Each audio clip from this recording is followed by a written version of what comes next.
We have a function here defined as f of x equals x squared plus 10x plus 22. So what type of function is that? How do we know? Well, I see an x squared term as the highest term, so I know that's a quadratic. And since it's a positive in front of the x squared, I know it'll look something like that. A happy parabola, positive. Now we're asked to rewrite this function in completed square form. And they've given us what that looks like. In this question, we're given it in general form, right? Ax squared plus bx plus c. And we need to rewrite that in the completed square form.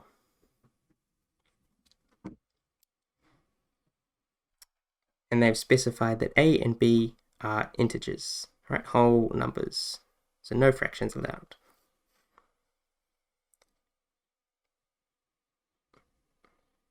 So before we tackle this problem, let's just have a think of what this looks like and how we could get that. Let's do x plus 3 squared. Right, so x plus 3 times x plus 3.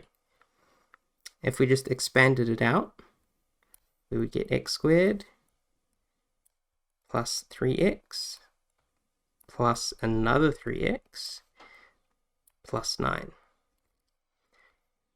And if we group the like terms, we'll get 6x in the middle there.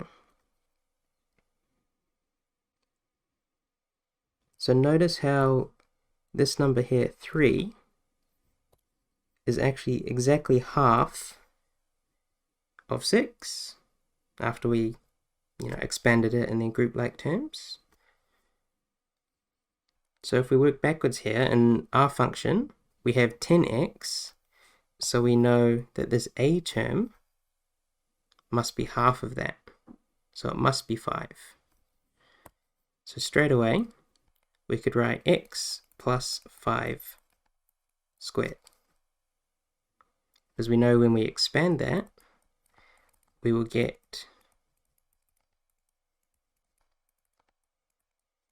this, where the 5x's combine to give us 10x. Right? So actually, in just doing that, by taking half of 10 and making that our a term, we have already gotten most of the function. Done. But you'll notice we have plus 25, but we want plus 22.